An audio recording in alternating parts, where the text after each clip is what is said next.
Hello, risk professionals colleague. Welcome to the discussion series on top 25 questions leadership must ask about GRC for artificial intelligence. This time, we will discuss about the aspect of stakeholder management, which contains of 3 questions and answers with Carole Switzer, the co-founder of OCEG, and Dittmar, the fellow of OCEG. Hi, Carole and Lee. It's great to see you again in this particular session. Hi, Antonius. Hi, Lee. Good to see you both again. Glad everyone could join us today. Well, hello, Anton. Hey, Carole. Wow, I can't believe we're at the final recording. It's been so much fun. It'll be difficult to see it come to an end. Carole and Lee, in the paper that you co-write, i.e. the top 25 questions leadership must ask about GRC for artificial intelligence, you actually suggest that there are 3 questions need to be addressed by leadership which are related to stakeholder management.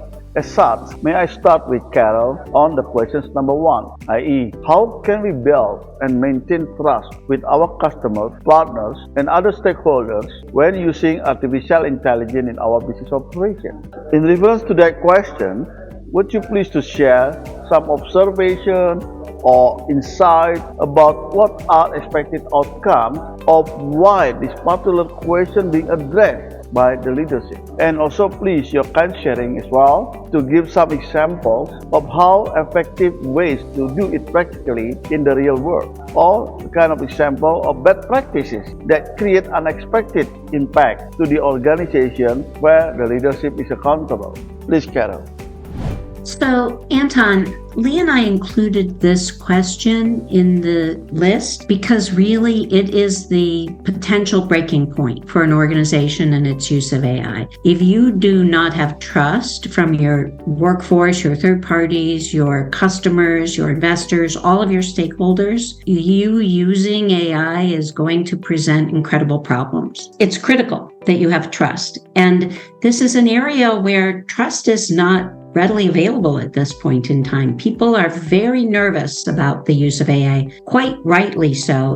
We see even inventors of this process kind of pulling back and saying, whoa, let's be careful here. Let's make sure we have the right controls and transparencies in place, that we know what we're doing. So trust is the key. And I think that to build and maintain trust with all of your stakeholders, I can't emphasize enough the need for really clear communication and openness and a two-way communication pathway, right? So you are going to regularly engage with your stakeholders by providing information, but it's equally important to have feedback mechanisms to show that you really value their input and that you respond to their input and that you're addressing their needs and concerns. So you want to have transparent AI explanations, for example, for your customers. You might showcase the ethical considerations that you've put in place in your AI processes. A retail company, for example, might communicate how AI is helping to enhance your personalized shopping experience, how they're able to present you with things you're going to want to see or that you might be interested in purchasing based on your past purchases or other expressions that you have made to the organization. And at the same time, you want to highlight the privacy measures that you've put in place to show that you're not sharing their information, or for that matter, even their shopping preferences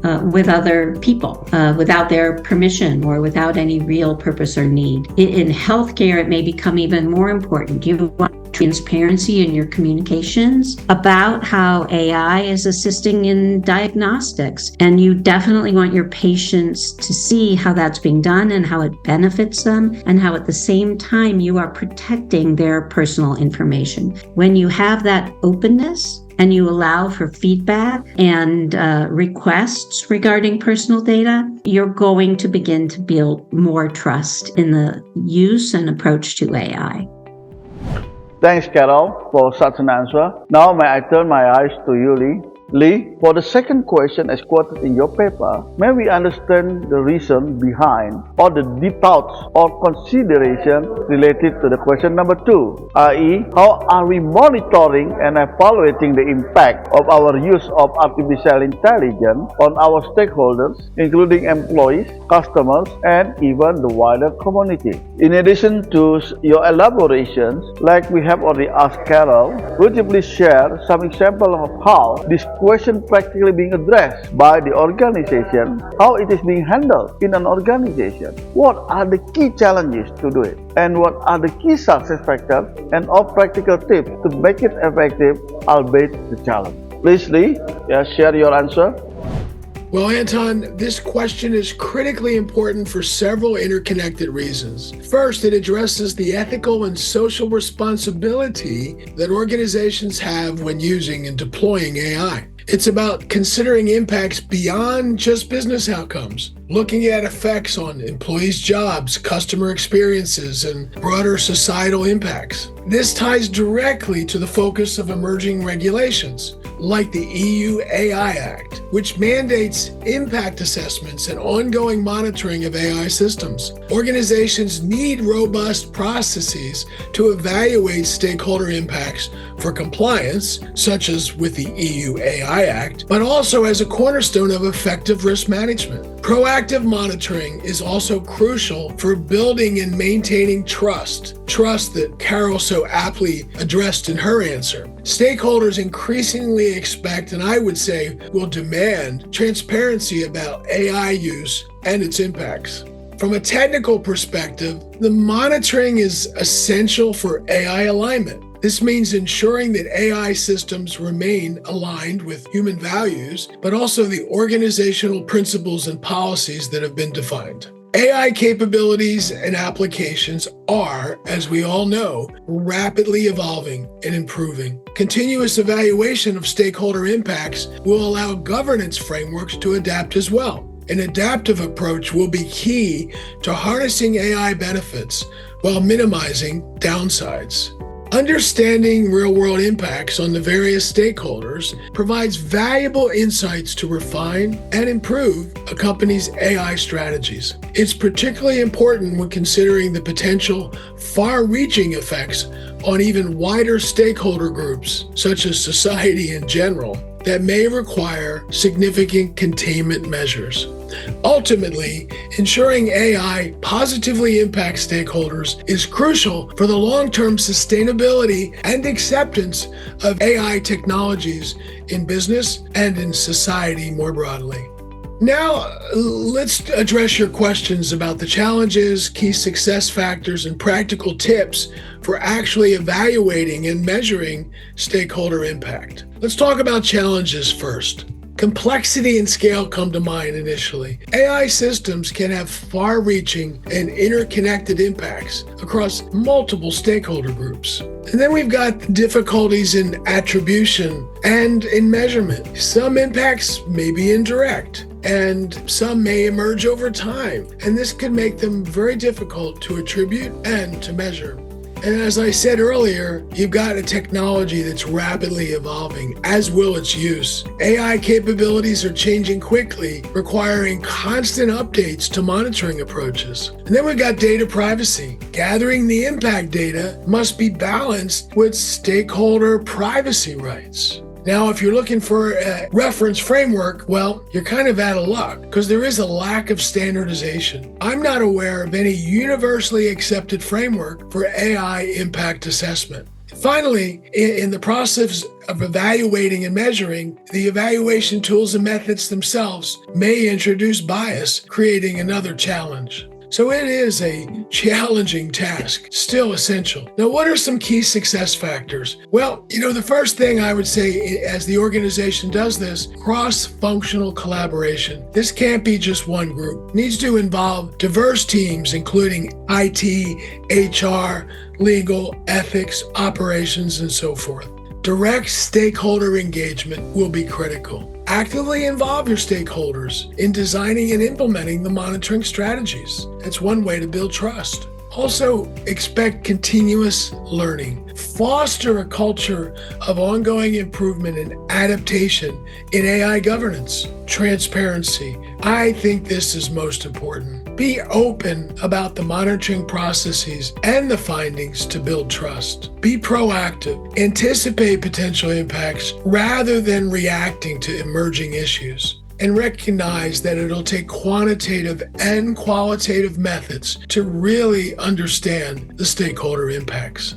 Okay, how do we do this? Here's some practical tips. One, I would say establish a baseline. Before deploying AI, measure the key metrics related to the stakeholder well-being, satisfaction, and performance. And connected with this, develop your KPIs. Create a balanced scorecard of stakeholder KPIs, the key performance indicators covering various stakeholder impacts. Implement regular pulse checks. Use short, frequent surveys and other feedback mechanisms to capture stakeholder sentiments. Leverage AI for monitoring.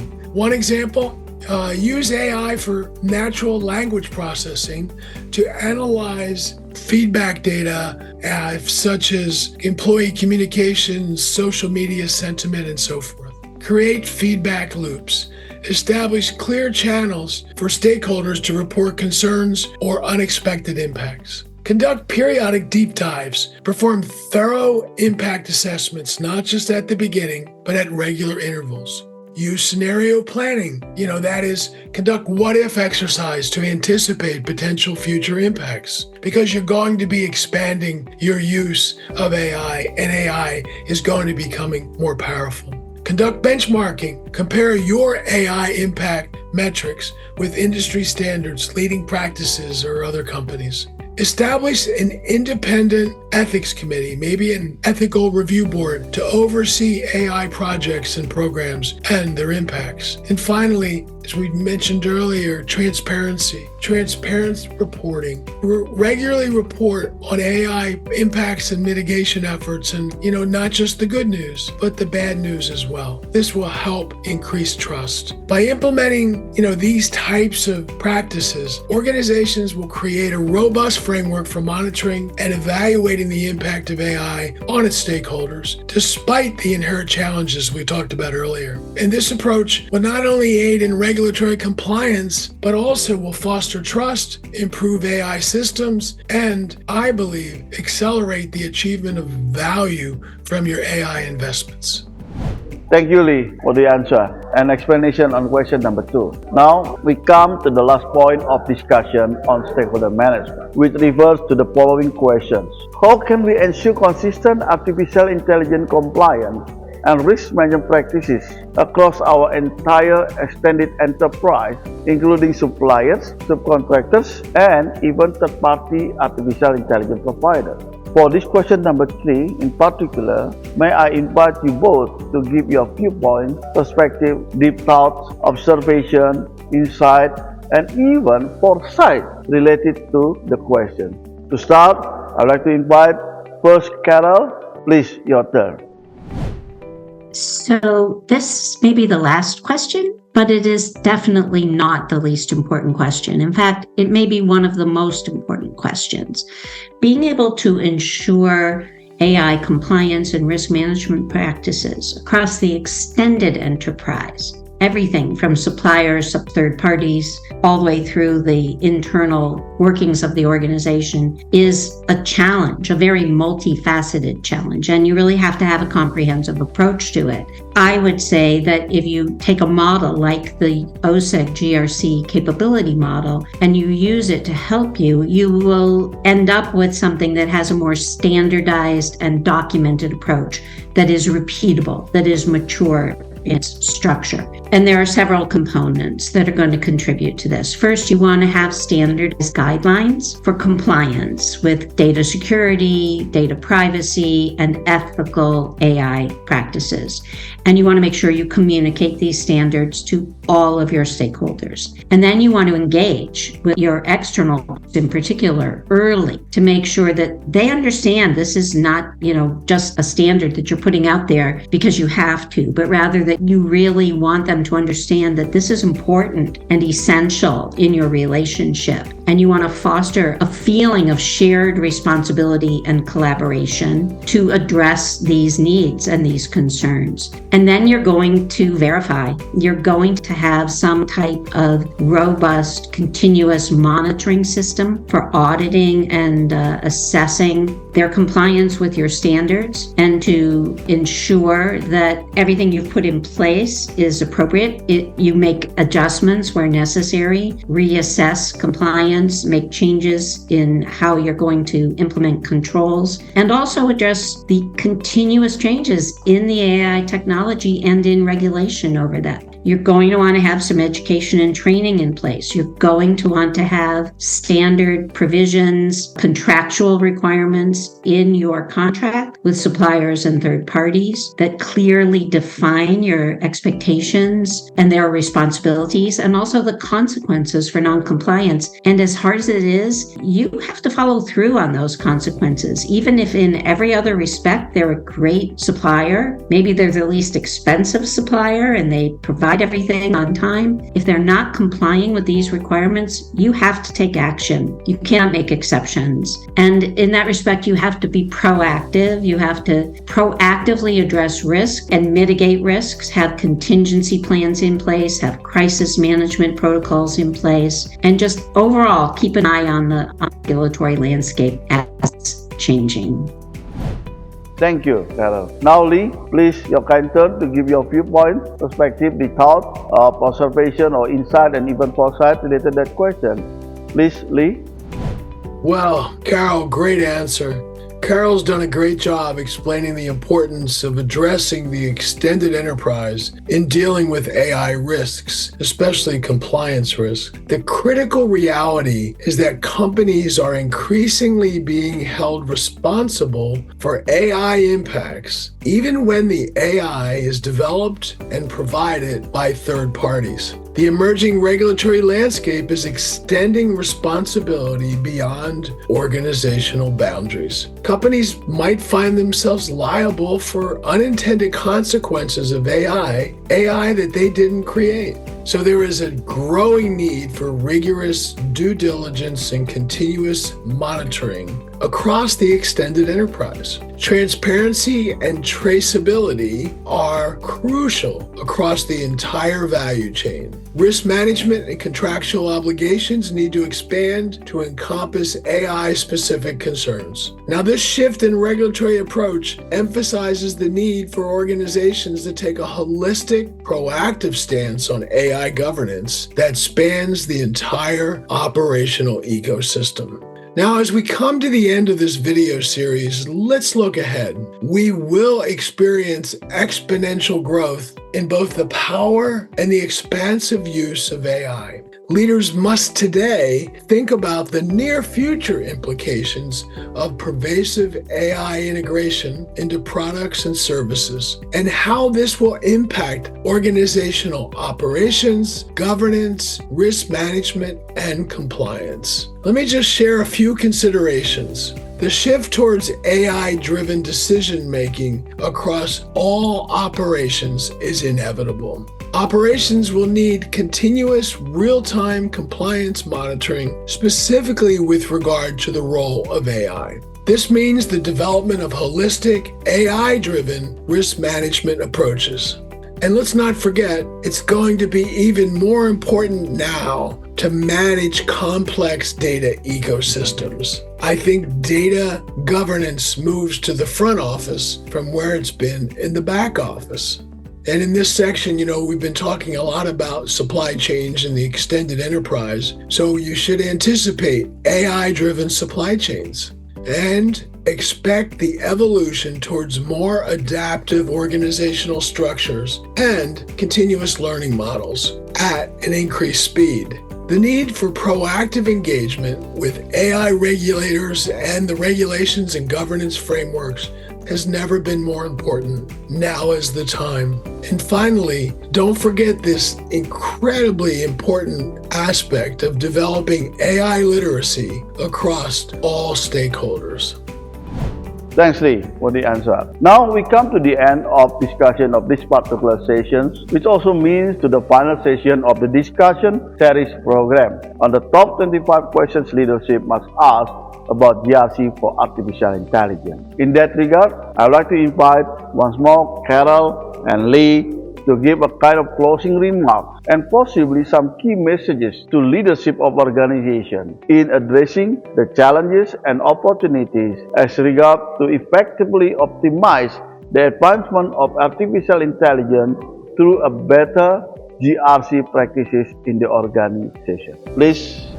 Antonius, I want to thank you again for inviting me to participate in this series. It's been a lot of fun. And I want to encourage everybody to visit the OCEG site. That's oceg.org. If you go to our resources center, click on ebooks and find an ebook that we have been referencing throughout this series, as well as other valuable resources, including another type of AI-focused ebook, one that we have that's talking about how you use AI specifically for your governance, risk management, and compliance needs. A very interesting discussion to be found there. But again, I've enjoyed speaking with both of you. I hope our audience has enjoyed this as well. And everybody, have a great day.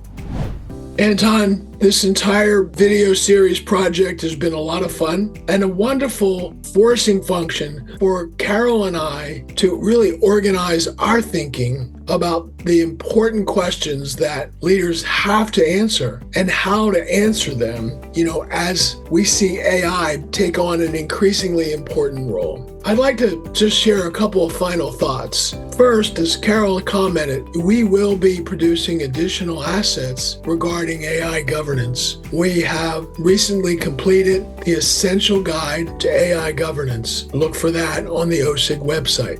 Now, my final comments are these. AI will not just be a tool, but an integral part of the organizational fabric. It will require fundamental rethinking of how organizations operate, govern themselves, and interact with stakeholders. The opportunities and challenges AI poses are unparalleled and demand bold and visionary leadership. So rise to the occasion, seize the possibilities, and be the architects of an AI-powered, transformative, and humane world. Thank you.